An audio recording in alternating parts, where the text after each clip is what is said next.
তো আল্লাহ রাব্বুল আলামিন এদের সম্পর্কে ইঙ্গিত করেছেন যে ভিতরে খুব খারাপ অবস্থা তাদের, ওমা তুখফি সুদূর আকবার। আর যা কিছু মাঝে মাঝে প্রকাশ পায় ওতে উদ্ঘাটন করা যায় যে এদের ভিতর খুব খারাপ। আর একটি পয়েন্ট বলি, এখানে দুটি বা তিনটি পয়েন্ট আলোচনা করলাম,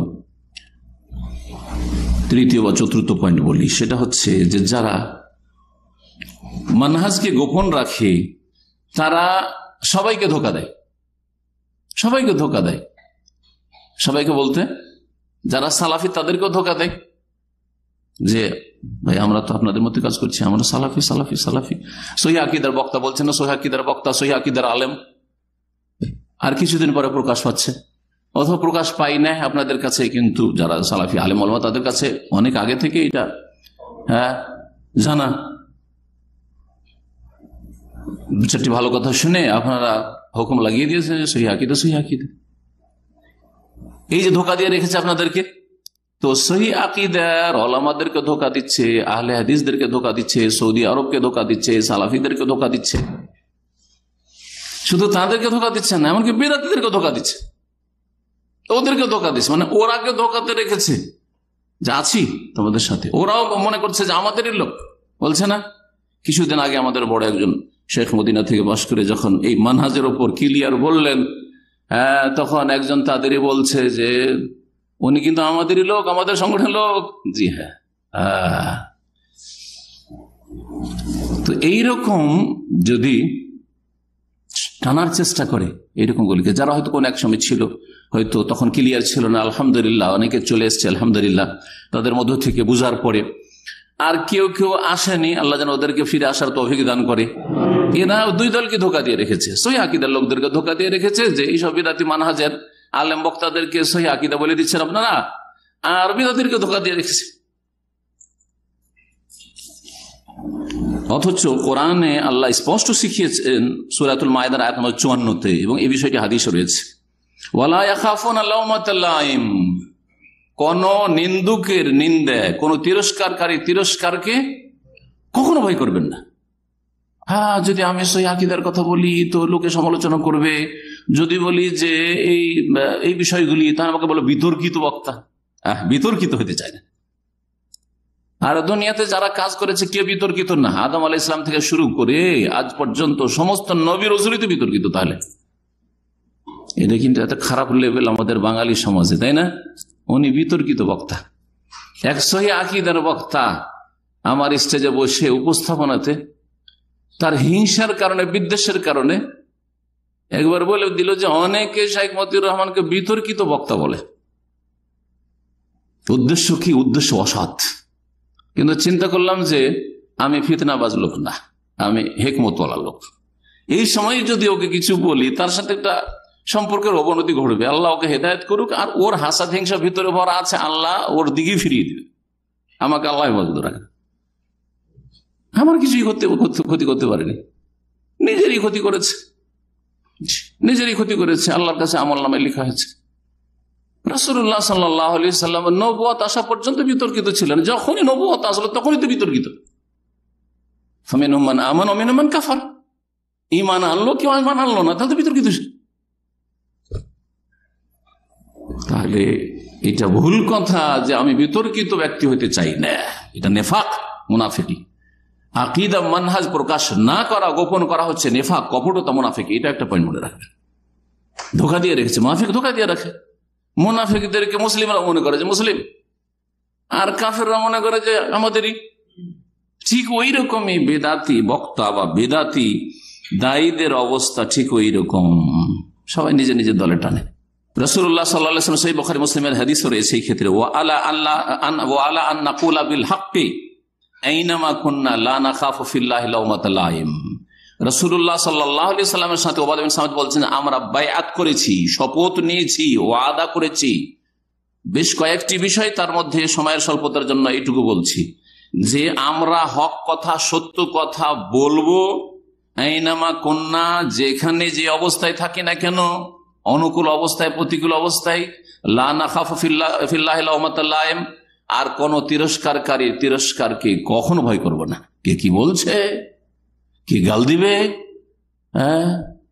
কে বলবে যে রয়ের এজেন্ট, আর কে বলবে যে এ তো আমেরিকার দালাল, কে বলছে ইহুদিদের পয়সা খেয়েছে, কে বলবে যে আমিন বলে 300 টাকা করে পায়, আর কে বলবে যে আপনার সৌদি আরবের 5টা গোলাম। এইসব বড় করলে কাজ হবে না। হক কথা বলছেন কিনা এটা দেখার বিষয়। কোন নিন্দুকের, কোন অসৎ লোকের যারা তিরস্কার করবে আপনাকে ভালো কথা, ভালো পথ ধরার জন্য, এসব ভয় করি না। এই শিক্ষাই আল্লাহ দিয়েছেন সূরাতুল মায়েদার আয়াত নম্বর 54 বললাম, এবং তার রাসূল সাল্লাল্লাহু আলাইহি ওয়াসাল্লাম দিয়েছেন সহিহ বুখারী মুসলিমের হাদিসে। 6 নম্বরে বলবো যে যেসব মানহাজ গোপনকারী বক্তা আছে তাদের কিছু সংশয় আছে। বিদাতি মানহাজের বক্তা আর মানহাজকে গোপন রেখে সালাফিদেরকে ধোঁকা দিচ্ছে আর বিদাতিদেরকে ধোঁকা দিচ্ছে, মাঝামাঝি চলছে। এটা হচ্ছে নিফাক বা মুনাফিকের চরিত্র। আল্লাহ কোরআনে বর্ণনা করেছেন মাঝামাঝি পথ দেওয়া। ওদের কিছু সংশয় আছে, মানে কিছু খোঁড়া যুক্তি আছে, যেই কারণে ওরা মানহাজকে ক্লিয়ার করতে চায় না। তার মধ্যে একটি হচ্ছে যেটা আমার এই 21 বছরের সৌদি আরবের দাওয়াতে অনেক সহিহ আকীদার আহলে হাদিস ঘরানার দায়ীরা, বক্তারা এক সময় বলেছিল আমার সম্পর্কে যে এইভাবে যদি বলা যায় আর ভুল ধরা যায় তাহলে আমাদের লোকজন কমে যাবে, শ্রোতা কমে যাবে, আমাদের শ্রোতা কমে যাবে। আমাদের আশেপাশে বহু এই সৌদি আরবে দাওয়া সেন্টার আছে যেগুলিতে এরকম কিছু সহিহ আকীদার কিন্তু দুর্বল ইমানের দায়ী, আগে চাকরি, তারপরে আগে আপনার মানুষের সাথে সবার সাথে সম্পর্ক, খাতির, এই খাওয়া দাওয়া, পার্টি, সব দলের অনুষ্ঠানে যাওয়া, আর তারপরে তখন দাওয়া, আগে পেটের দাওয়াত আর তারপরে তখন হকের দাওয়াত, কোরআন হাদিসের দাওয়াত। যার ফলে ওরা এক সময় আমাকে বলেছিল, জি পরোক্ষভাবে বলেছে যে এইভাবে ক্লিয়ার করে যদি ভুল ধরা যায় তাহলে আমাদের লোকজন কি আসবে, লোকজন আসবে না। আমি তার উত্তরে বলার দরকার নেই, আপনারা দেখতে পাচ্ছেন।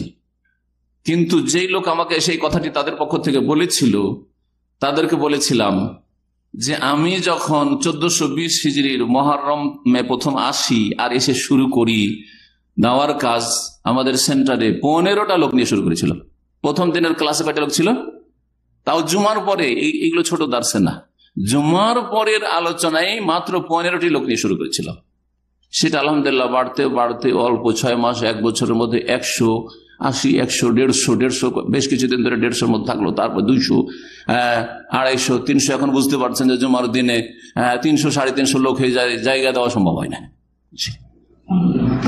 তাহলে আমি এই কথাই বলবো বা বলেছিলাম তখন তাদেরকে, আর এখনো বলছি যে যদি মানহাজ ক্লিয়ার করার কারণে শ্রোতা কমে যায় বা ছাত্র কমে যায় বা যারা আমাদের কাছ থেকে এলেম থেকে লাভবান হবে তাদের সংখ্যা কমে যায়, তো প্রথম আমার কমতো।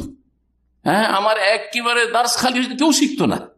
বরং আলহামদুলিল্লাহ এখান থেকেই দামাম ইসলামিক সেন্টার থেকে সারা দুনিয়াতে সরাসরি অথবা পরোক্ষভাবে, অনলাইনে অথবা ডাইরেক্ট শিখে গিয়ে বিভিন্ন জায়গায় দাওয়াতের কাজ করছে আলহামদুলিল্লাহ।